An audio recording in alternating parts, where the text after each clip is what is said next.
Chris Forbes, Julie Chen from the Cheeky Panda. Welcome to Brand Growth Heroes. How are you doing this morning? Yeah, great, Fiona. Lovely to meet you. Very good. Good morning. How are you doing? I'm doing really well. I love your hats. Thank you. Yeah, we're wearing panda hats in case people are wondering. Well. Yeah, if you want to watch on YouTube, you can see the guys in their panda hats with their Cheeky Panda wall behind them. Absolutely fab.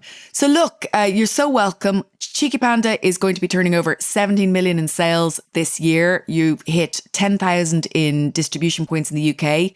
You're across 4 categories and you've only been in the marketplace since 2016. Tell us how the Cheeky Panda came about.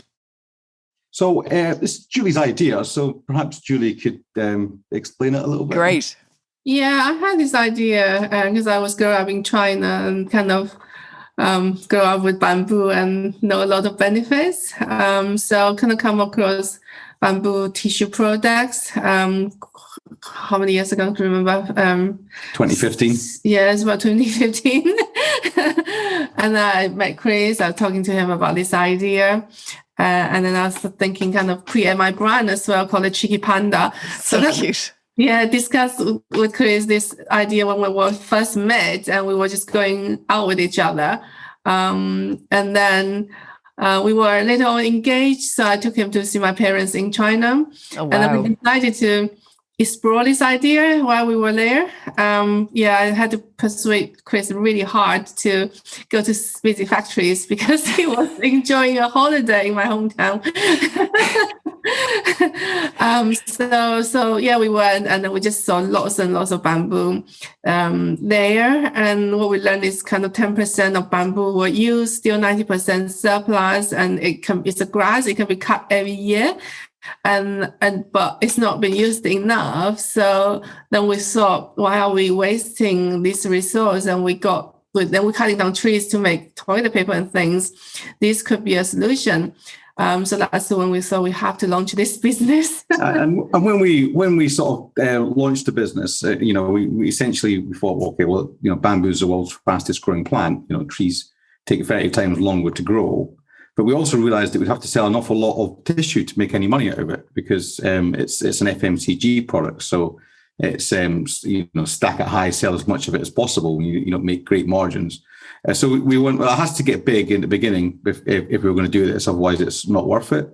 So what we did is we market tested the idea via crowdfunding. So rather than just buying like a container of bamboo products and them sitting in a warehouse for 2 years, we thought, is anybody else going to buy into our crazy idea? And crowdfunding was a great way to sort of test that. And by having a successful crowdfunding campaign, we were then able to go to retailers, show that there was demand and get the products listed with them even before we'd actually got the product into the UK. So when we actually launched the product in 2016, we launched to about sales of about £10,000 a month. That's unbelievable. Already £10,000 a month. That's amazing. So just bring us back a second. When you were in China and you were going to visit factories, were these factories already producing paper products? Was that something that was already on the market in China? Yeah, it was in the market in China, but it's so niche that no one really using it at that time. And the factory was really amazed why we want to kind of bring it all the way to the West. And they just... The reason they're doing it is because it's near sourcing. It's cost saving. Instead of having to import pulps, they can use a nearby resource. So they really don't understand why we want to bring it all the way. So how did you know that? They said to us, do you want to use trees? And we were like, no, we don't want to use trees. Okay. So how did you know that the toilet paper was going to be not only functional, but acceptable to consumers? Did you just have an inkling that it must be possible, or had you come across a product? No, they're already producing toilet paper there, but whether using tree or bamboo, the process is exactly the same. Okay. So we can just change the ask them whatever they want to do, whatever they were already doing. We want to use bamboo. But yeah, we didn't actually. It's because it's so niche, so new in the West as well. We won't actually really know how well it's going to sell. And I remember when we first talking to people about this idea, this concept, talk to families and friends, and they were saying, oh, that must be very hard. But now when we talk to people about bamboo toilet paper, they all understand that it's soft, it's ultra sustainable. A lot of people understand it, but back in like 6-7 years ago, people didn't. Really, I think I used to say to people, we tried the product for 6 months ourselves to make sure it sort of flushed and it felt comfortable before we launched it. So it's like we did our own personal trials, but we have to do a lot of R&D to make sure it flushed well as well. But the thing is we said to people, well, a tree bark is not exactly something that's particularly friendly, right? Bum friendly. Yeah, bum friendly. So why do you think trees are softer than bamboo? Yeah. So you had to actually get people to think, oh, actually, if I think about a tree, then that doesn't necessarily seem like the softest thing to be using. Okay. So you have to sort of challenge the original. When you're disrupting and you're doing something, an original idea like what this is, to bring it's creating a new category, it's bringing a new product out to market that has not been done before. So you get an awful lot of people's preconceptions about it. So you've got to constantly challenge. Yeah. For the first couple of years, it was always challenged. So when did you know, and we'll get into your growth model later on in the show, but when did you know that you had something, that this was going to get traction, that it was going to work? What was that moment? I think it's the crowdfunding, right? Yeah, I think when we raised, we sort of saw sales like from launch of like £10,000 a month, and within sort of about 7 months, we'd sort of almost tripled that to 30,000. We thought, oh well, this is getting bigger than what we can handle. So we then put it on to Cedars, and we raised like £500,000 in a couple of days. And we were like, all right, so not only do people love the products, people are actually getting behind the concept of what we're doing. We're one of the pioneers towards the green economy, and actually creating products that are more sustainable and making them available for the mass market. So let's talk about that then. So when we were on our pre-call, you told me just how quickly bamboo grows and how many trees it can save. Talk to us, tell our listeners just how great this raw material is as a resource and why we should be using it in all of the paper products that we use. Well, it's the world's fastest growing plant. It grows up to 90 centimeters a day. So if you got some time, you can watch it grow. You can just virtually watch it, and it'll grow in front of you. That's amazing. Yeah, and it absorbs 35% more carbon, release 30% more oxygen. So the harvesting process is actually good for the environment because it helps it grow. It's unlike trees. When you cut down a tree, you find another land to replant the tree, and that take 20, 30 years to grow. But bamboo is highly renewable, so you cut it down, it grows from its root, so it self-renew itself without having to replant it. Okay. And the regrowing process, it obviously absorbs carbon and release oxygen. So the harvesting process is actually really, really good for the environment itself. Okay.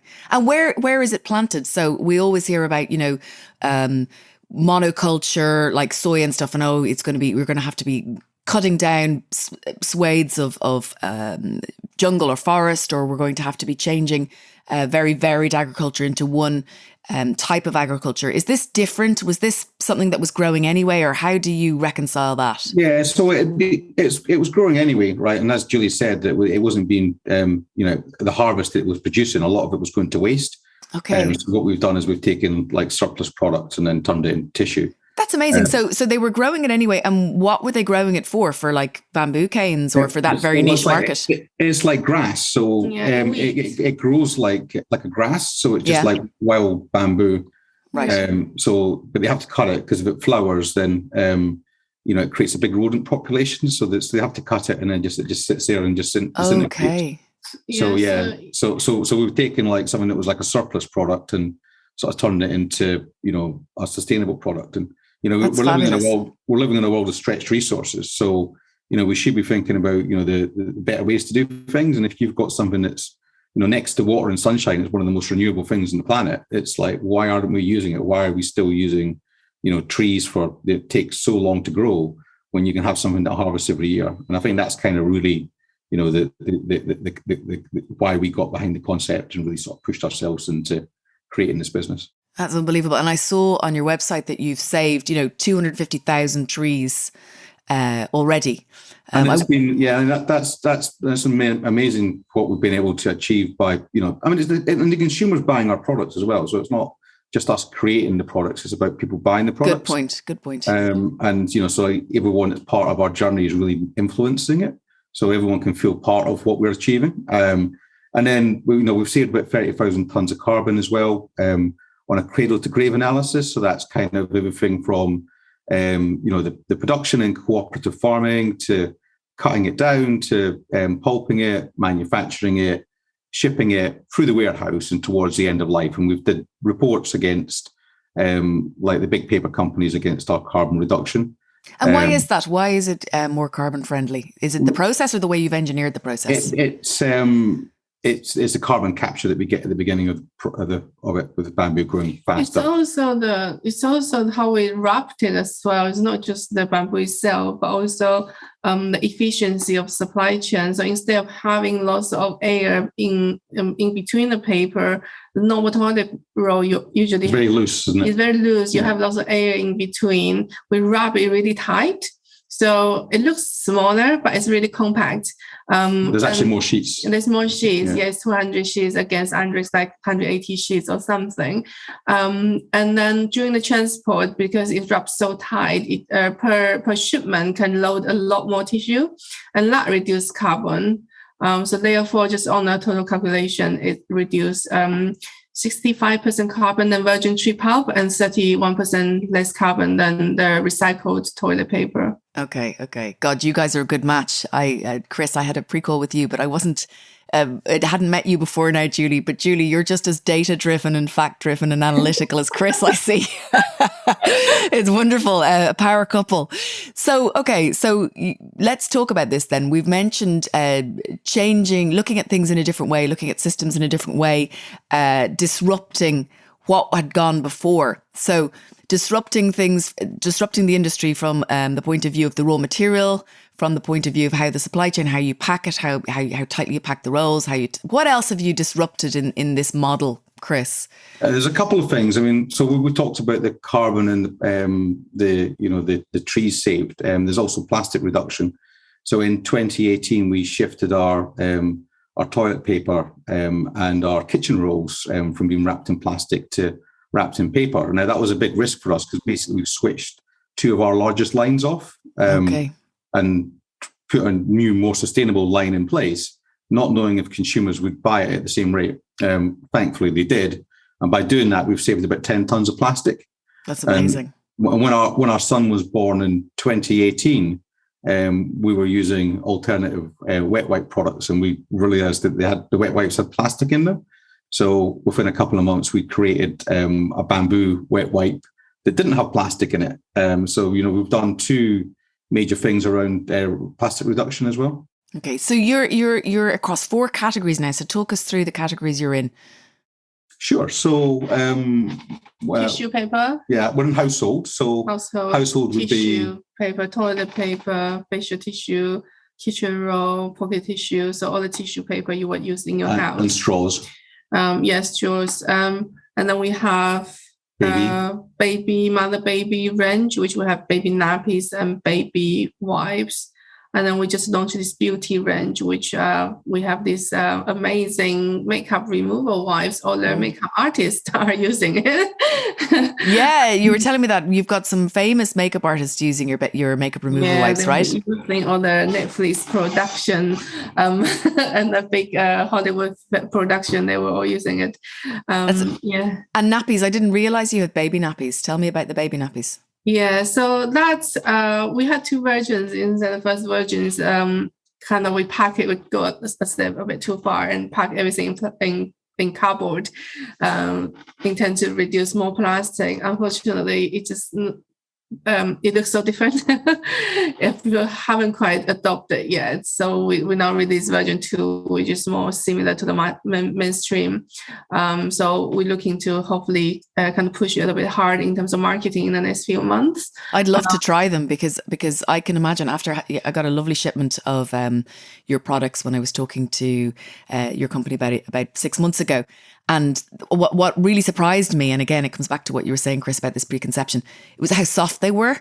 And I can imagine now that you've told me about the nappies, and I've still got one in nappies, I can imagine they're going to be really soft. They're really soft. They're really good. Very soft and and watertight as well. Yeah, and also because it's so absorbent, right? They're so absorbent and so hypoallergenic. It's like really kind for newborn sensitive skin. Our products are known for kind of hypoallergenic. It's kinder to people's sensitive skin. And with newborn and babies, and our bamboo's nappy is very, very skin friendly. There's a nappy brand, a wonderful nappy brand on the program at the moment, the growth strategy program. And they were telling me that like there's something like 18 or 36 different layers, and every layer has got plastic in it in most standard nappies. How do you build a nappy that is more sustainable? I mean, other than using bamboo as your main absorbent filler, do you still have to, is there just no way around the plastic from a leakability point of view? So we have to reduce wherever we can to replace a more environmental friendly material. However, unfortunately, with nappies, so many layers in the composition itself, we haven't been able to achieve 100% biodegradable yet. Sure. So hopefully this is something we're gonna be working on in the next few years. Yeah, that's R&D. I always say in business that you have to listen. Sometimes people try to create the most perfect product. And by trying to create the most perfect product, they never actually get a product to market. Yeah. So sometimes what you've got to do is you've got to get version 1 out, right? And you've got to see how the market acts to it, reacts to it, if they like it, and then you can keep evolving it. And that's kind of what we've done with like most of our products. Is everything's like work in progress, and to be able to, I think we've got the most biodegradable content of any nappy in the UK. But if we go where we want to, we'll have 100% biodegradable. We're obviously going to put a bit of money into R&D. Sure. And there's a few things that we're kind of sort of chasing at the moment, which mainly is kind of growth at the moment. So talk to us about growth and talk to us about your growth model, because it's really interesting, Chris. Your approach really inspired me when we were talking. Both of your approaches really inspired me when we were talking on the pre-call, because your background is an interesting background as well, and therefore you think quite differently to most entrepreneurs coming into the marketplace. Can you explain a little bit about how you came to this, what you brought to the party? Certainly. Well, I was probably two parts of my career that I'd worked in previously. As I run an executive search firm, and I was partly in financial services.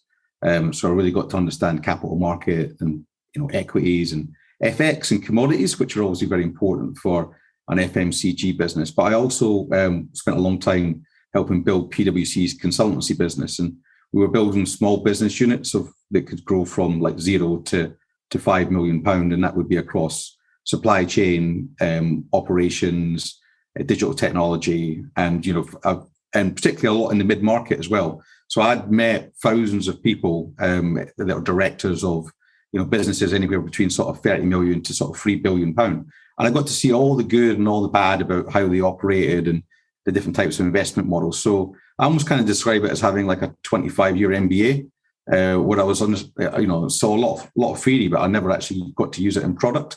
And now that I've been working in product, I really sort of been able to use all that skill and experience into building a fast-growing business. So what would you say the main phases of growth have been, and how have you structured those phases, or what has your thinking been behind? Because you've been quite analytical, haven't you, about how you've planned each phase of growth? I mean, it was bootstrapped originally, so it was done from our bedroom. So that we tried to not have this sort of big bang approach to it. We were sort of trying to test and learn, and then we've kind of crowdfunded it every single year, so that as we've got to like a new level of revenue, we've been able to set a new price, and that's been able to show a yield for beginning investors, as well as get people on that growth journey. So it's kind of been we've always tried to get to profitability before we scale again. Okay. So when we got to £20,000, we started to show a lot of profit, and then we built a larger team. Then we went into the red again. Then we got to the black. Then we raised some more money, and again, it's kind of sort of been in that get to profitability, build, invest for the next level of growth. Yeah, and that's kind of where we are. Is we're kind of we made money last year. We're going to be in a bit of a burn this year, but we're raising some capital. We should be back into the black again in 2024, and we potentially can have a £50 million turnover business at that point. And there's a lot. I mean, Jesus, that's just amazing, isn't it? And I suppose when you think about the size of the household tissue market, even in Europe, I mean, how many billions is that worth? In Europe, it's about 30 billion. 30 billion. I mean, what kind of percentage market share could bamboo have of that marketplace? Well, I think if you look at, I'll do some data on you, right? So if you look at like how meat's trended, like so the alternative meats or like the alternative dairy industry, then they've quickly gone from like 1% to sort of around 7-10%. Yeah. So if you look at like across our categories, our total markets addressable is about 200 billion. So we could be looking at like within 5 years, 20 billion of that market being in bamboo, and we're certainly positioned as one of the sort of leading brands, really sort of pushing it across lots of distribution points and an omni-channel. So even if we get sort of 0.1% of 1% of that 20 billion, then absolutely you've got a 200 million turnover business. Unbelievable. And this is where brand building becomes so important, doesn't it? As well as creating barriers to entry and, knowledge about how to run the supply chain and relationships from where your supply chain is originating, etc. But barriers to brand building is so important in this situation, isn't it? Because if you are the leading brand and you've got hearts and minds as well as bums and faces, which I'm sure you will. So talk to us a little bit about the brand, the Cheeky Panda brand, and how you go about creating that engagement with hearts and minds.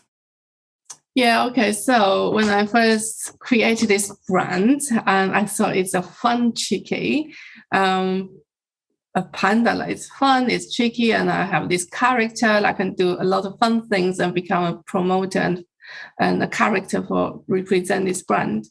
But what I didn't realize is it also means bum cheeky, because cheeky panda also means bum cheeky. That's when we first launched toilet paper, and then people tell me, "Oh, that's so clever. It's like bum cheeky." I was like, "Oh, I didn't really actually realize that." But I think the brand name is certainly play a very important role for us, because when people talking about Cheeky Panda, and then people want to understand what is Cheeky Panda, and then people will then research and find out about our story and what we do, and the conversion rate is quite high.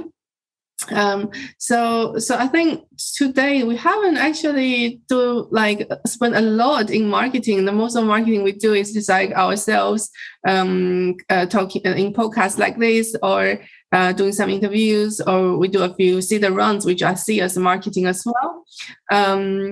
And we did a little bit YouTube advertising, but we haven't actually spent massive amount in advertising so far. We haven't done what I would call like a large scale activation of the brand, and that's kind of really what we're looking to achieve over the next sort of 24 months is to really sort of activate it. You know that you're going to have every big agency under the sun call you after this. We want to become famous by making the Cheeky Pandas first above the line massive marketing activation campaign. I mean, if I think about who I think's really activated really well, it would be Fever Tree have activated really well. Tony Chocolonely's, amazing, really well, recently.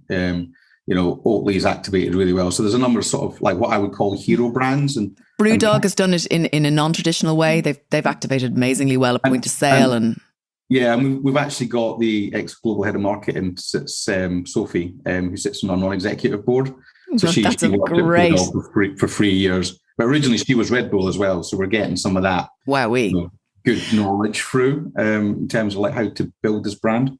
But in terms of brand, character, brand icons, your Cheeky Panda, or even what they call, your brand hammer, your visual hammer, Cheeky Panda, once you see the Cheeky Panda, you can't unsee it. Exactly. If I see that little face, that little Cheeky Panda face, I know exactly who it is. And I can imagine, the Andrex puppy, in the future. You've got just such a great play there from a brand comms point of view. And it's so engaging. As soon as the samples came into the house, my kids were all over them because there was a little cartoon character on it. Kids adore cartoon characters, don't they? And it does appeal to the child in all of us. It makes us smile. And his little smiley face is absolutely gorgeous.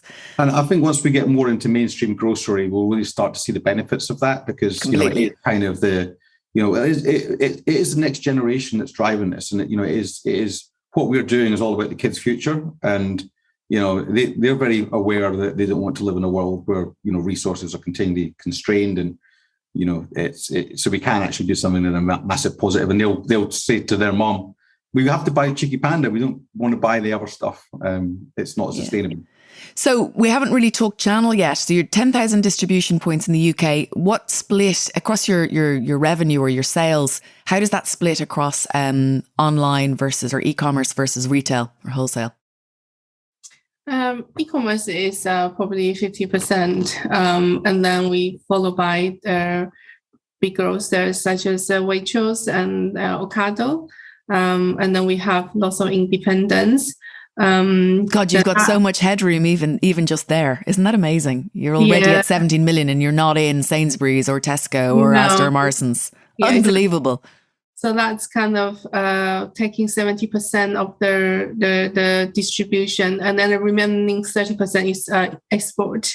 Okay. So we are exporting to America. It's doing really well at the moment. And we are exporting to France, Germany, Holland, Poland, and also the Middle East as well. So that takes about, the overseas market takes about 30% of the business. How many people are on your team now, and what kind of roles have you filled? We have roughly about 25 now globally. Okay. So it's very lean structure.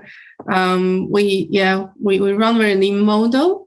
Because I was just thinking, when you were talking about all those different markets and all those different channels, each of those is a specialization. As a company gets to your size, you start needing, and I know that you're already populating your board and your team with all of these people with fabulous experience.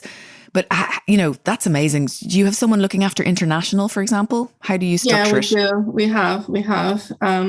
However, we don't do direct, so it's down to distributors, and that means we don't have to invest ourselves. Okay. To those markets. We couldn't do it if we had a team running around France and Germany and the USA. We're basically a shared services model where like all operations, finance, and marketing are all done from our London HQ, and then even in our London HQ, we've got people that are dedicated to like France or Germany, right? You do, or Europe. So that's kind of and it's a lot of it's systems driven as well. So we're all about building in the right technology to be able to have straight through collections from our clients' portals to our warehousing, so that we can scale the business without having to build a big back office. And I think that's something that we've engineered into the business quite early for a business our size. Okay. Okay. And I'm sure once a market proves itself, if it's worth having a country manager for that market, even if it's based at home, that's what you'll do, right?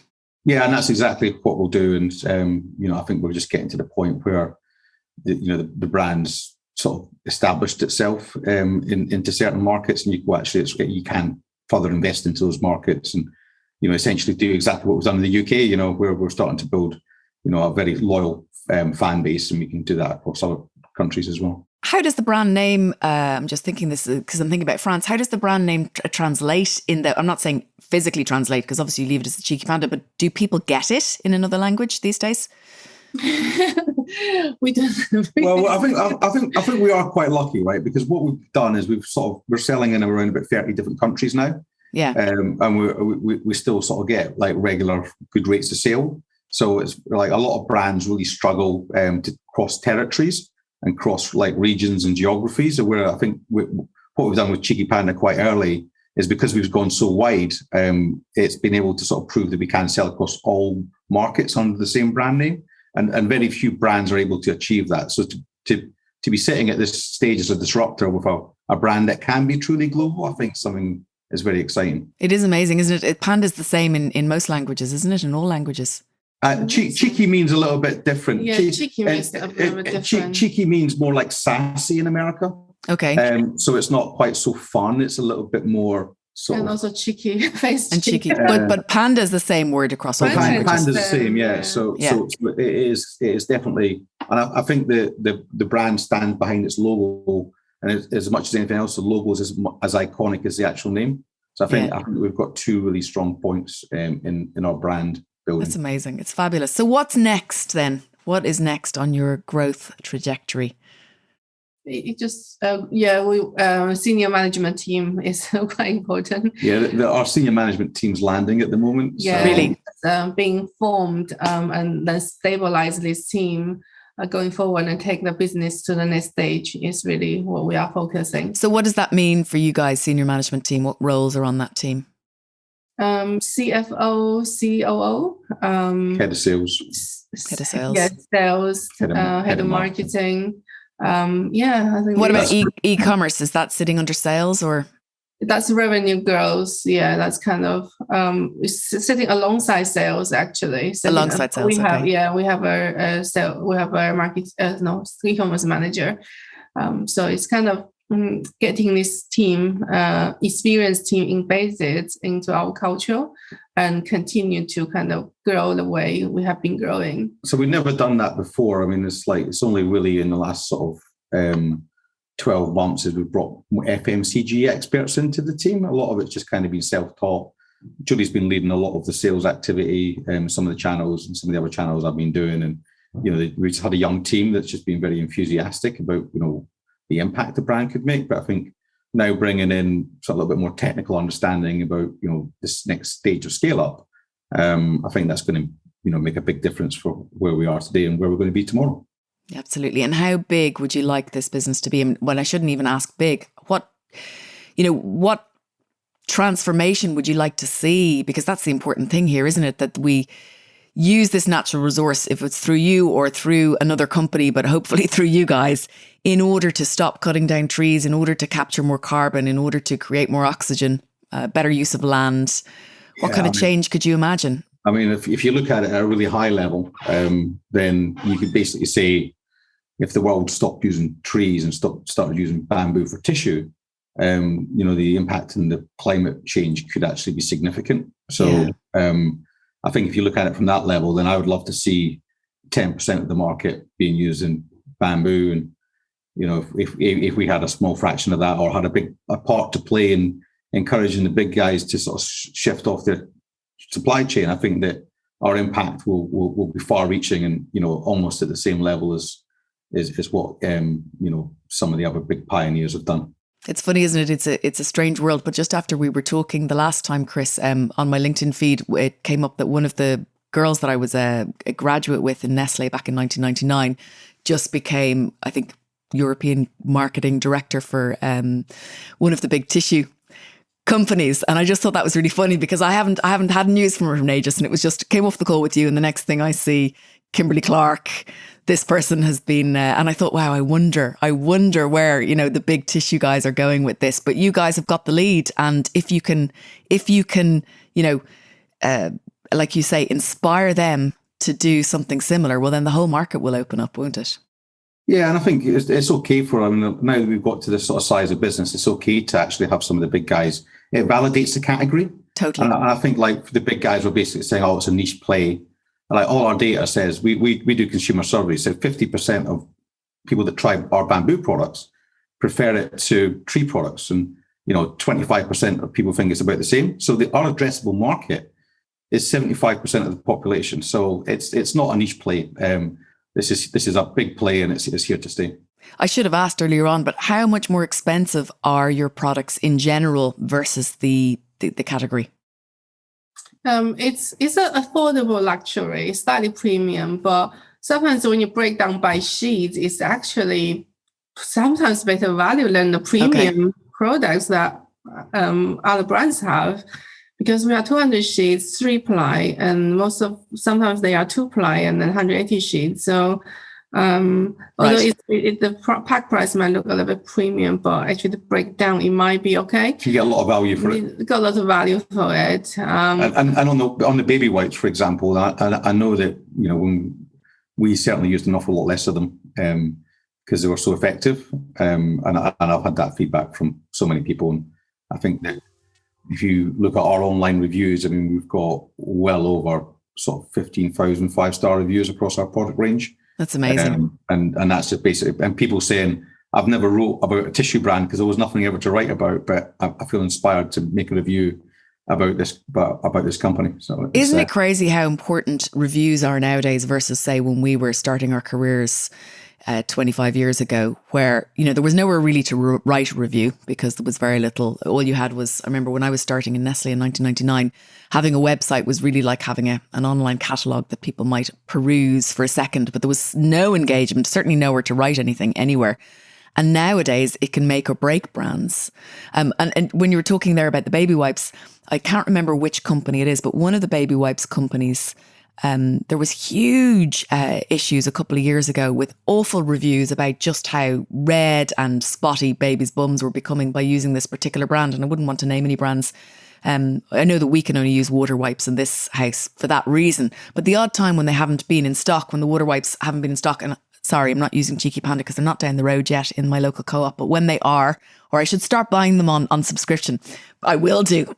But if you, something like that, and I think this is quite important, when it comes to faces and skin and bums and babies' bums in particular, so many people and so many babies have reactions to this stuff that these things, it really counts. It really counts for parents, and it really counts for people who can't use, normal wipes on their face or, and that's exactly why. So we saw that everybody was using our baby wipes for makeup remover. Okay. and then that's why we sort of thought, well, actually, we put in, like, we did a coconut, scented makeup remover. We did a rose scented. We did like an unscented, and they do phenomenally well online. But I mean, it's still basically a new product launch because we haven't got it in any major stores yet. So once that starts to sort of come through into retail, people will use it in the droves. And, I feel like I want to go online and buy a bundle, like a household bundle for a month, so that I can buy like all my kitchen roll, my baby wipes, my nappies, my toilet paper. Is that possible somewhere where I can go buy my... So we'll be bundles ready in the next sort of few weeks, hopefully. Great. We've just done the homework on a bundle. You can buy it in singles at the moment, but a lot of people that you can build your own bundle. You can build your baskets. So you can build a bundle. You can choose your own mix and match and then put them in a bundle, and you can buy it, or you can subscribe to the toilet roll, kitchen roll, nappies all together. But we are doing some improvement on our website to make it more user-friendly. Okay, amazing. Well, I'm looking forward to that because I'm going to build my own bundle and then hopefully be able to subscribe to it monthly and have it delivered. And then I won't need to get anything in the co-op. Yeah. Exactly. Sorry, the co-op. Well, I mean, if the co-op wants to list it, then it will stop having that problem in the future. Absolutely. And if the co-op buyer is listening, give Chris and Julie a call. Yeah. And are you open to that? I mean, if any of the buyers of the other major mults are listening, are you open to? No, we're grocery is a huge channel, right? So we want to be in there. We want to be making a positive impact in as big a scale as possible. And right now, grocery is the biggest channel. So we almost, it's for us. I'm really surprised that they haven't already been banging down your door, because I want to be able to buy it when I go to my local, to do my big weekly shop. This is the stuff that I get in my trolley, because I can't get everything delivered. I think that's one of the things that scaling businesses don't understand, that you can't get everything delivered separately.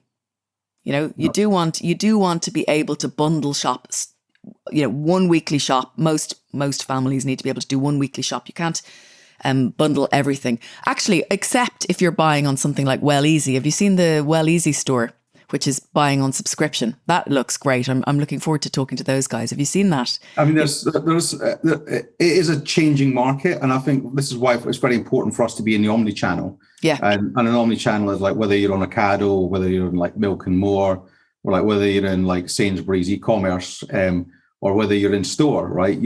People have preferences for buying through different channels, and true. It's just if you've got more channel coverage, then for us, you make a bigger impact, and that's what it's all about.